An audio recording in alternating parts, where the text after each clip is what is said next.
সামনে ত্রয়োদশ জাতীয় নির্বাচন, আর এই নির্বাচনকে ঘিরে বর্ডার গার্ড বাংলাদেশ মানে বিজিবি কিভাবে একটা অবাধ ও সুষ্ঠু ভোটের পরিবেশ নিশ্চিত করতে যাচ্ছে, তারা কিন্তু বিশাল এক নিরাপত্তা পরিকল্পনা হাতে নিয়েছে। চলুন এই পরিকল্পনার গভীরে গিয়ে দেখি তাদের প্রস্তুতিটা ঠিক কেমন। দেখুন এই ছবিটা, বিজিবির মূল মন্ত্রটা কিন্তু এই একটা ছবির মধ্যেই ফুটে উঠেছে। এটা শুধু একটা কথার কথা না, বরং নির্বাচনী প্রক্রিয়ার প্রতি তাদের যে গভীর একটা নিষ্ঠা আছে, সেই কর্তব্যের প্রতি তারা যে কতটা অবিচল তারই একটা জোরালো প্রতিশ্রুতি। তো যে কোনো জাতীয় নির্বাচনের কথাই যদি বলি, সবচেয়ে বড় চ্যালেঞ্জটা কি? একটা নিরাপদ পরিবেশ তৈরি করা, তাই না? আর ঠিক এখানে বিজিবির মূল ফোকাসটা একদম পরিষ্কার। তাদের লক্ষ্য হল সর্বোচ্চ পেশাদারিত্ব আর নিরপেক্ষতা বজায় রেখে মানুষের আস্থা অর্জন করা, যাতে করে সবাই কোনো ভয় ছাড়াই ভোটকেন্দ্রে যেতে পারে। এই পুরো পরিকল্পনার মধ্যে খুব ইন্টারেস্টিং একটা দিক হল তাদের এই জনবান্ধব ভূমিকা। এর মানে কি? এর মানে হল বিজিবি শুধু শক্তি প্রয়োগকারী একটা বাহিনী হিসেবেই কাজ করবে না, বরং তারা চেষ্টা করবে গণতান্ত্রিক প্রক্রিয়ায় সাধারণ মানুষের একজন বিশ্বস্ত অংশীদার হয়ে উঠতে।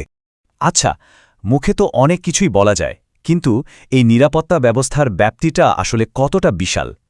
চলুন দেশজুড়ে বিজিবির মোতায়েনের পরিসংখ্যানগুলো একবার দেখে নিই, তাহলেই বিষয়টা পরিষ্কার হয়ে যাবে। সংখ্যাটা শুনবেন, ৩৭,০০০-এরও বেশি। নির্বাচনী দায়িত্ব পালনের জন্য সারা দেশে ৩৭,০০০-এরও বেশি বিজিবি সদস্য মোতায়েন করা হচ্ছে। একবার ভাবুন তো, এটা কত বড় একটা প্রশিক্ষিত বাহিনী, যারা দেশের একেবারে আনাচে কানাচে পর্যন্ত নিরাপত্তার একটা বলয় তৈরি করার জন্য পুরোপুরি প্রস্তুত। আর সবচেয়ে অবাক করার মতো ব্যাপার কোনটা জানেন? দেশের ভেতরে এত বড় একটা অভিযান চালানোর পাশাপাশি বিজিবি তাদের মূল কাজটাও কিন্তু ঠিকঠাক করে যাচ্ছে। মানে দেশের ৪,৪২৭ কিলোমিটার দীর্ঘ সীমান্ত সুরক্ষিত রাখার কাজ, তাদের নিয়মিত দায়িত্বে কিন্তু কোনো রকম ব্যাঘাত ঘটছে না। দেশের প্রায় সবখানেই কিন্তু বিজেপির উপস্থিতি থাকছে। মোট ৪৯৫টা উপজেলার মধ্যে ৪৮৯টাতেই তাদের মোতায়েন করা হবে। মানে বলতে গেলে প্রায় ৯৯% এলাকায় তাদের নিরাপত্তা বলয়ের ভেতরে চলে আসছে, যা এক কথায় অসাধারণ একটা ব্যাপার। এই যে ইনফোগ্রাফিকটা দেখছেন, এটা পুরো পরিকল্পনার একটা চমৎকার সারাংশ। এখানে সদস্য সংখ্যা, এলাকার কভারেজ, বিশেষায়িত ইউনিটগুলোর তথ্য সবকিছু এক নজরেই দেখা যাচ্ছে। এই অভিযানের বিশালতাটা এখান থেকে খুব স্পষ্টভাবে বোঝা যায়।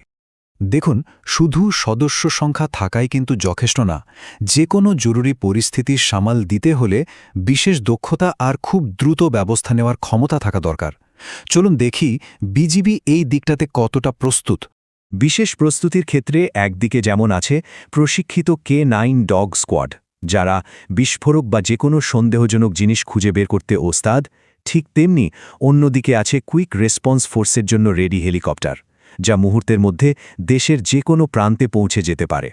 এই নিরাপত্তা ব্যবস্থাকে আরও মজবুত করতে সবসময় প্রস্তুত থাকবে কিছু বিশেষায়িত টিম, যেমন ধরুন র্যাপিড অ্যাকশন টিম বা RAT, হেলিকপ্টার সহ কুইক রেসপন্স ফোর্স বা QRF, আর K9 ডগ স্কোয়াড। এছাড়া দেশে ৩০০টা আসনেই তারা মোবাইল এবং স্ট্যাটিক ফোর্স হিসেবে তো থাকছেই। তার মানে মূল ব্যাপারটা হলো শুধু সরঞ্জাম বা ইউনিট থাকাই সব না, সঠিক প্রশিক্ষণটাও খুব জরুরি। বিজিবির প্রত্যেক সদস্যকে নির্বাচনী দায়িত্বের জন্য বিশেষভাবে রিফ্রেশার ট্রেনিং দেওয়া হয়েছে, যাতে তারা যে কোনো পরিস্থিতিতে একদম সঠিক সিদ্ধান্তটা নিতে পারে। একটা সফল নিরাপত্তা পরিকল্পনার জন্য কিন্তু জনগণের আস্থা আর সম্পৃক্ততা থাকতেই হবে। আর এই জন্য বিজিবি শুধু মাঠেই কাজ করছে না, বরং গণমাধ্যম আর সোশ্যাল মিডিয়াতেও তারা বেশ সক্রিয় একটা ভূমিকা পালন করছে। তাদের মিডিয়া প্ল্যানটা মূলত ২টা ধাপে ভাগ করা। প্রথম ধাপটা হলো সেনা মোতায়েনের আগের সময়, আর দ্বিতীয় ধাপটা হলো একেবারে নির্বাচন চলাকালীন সময়।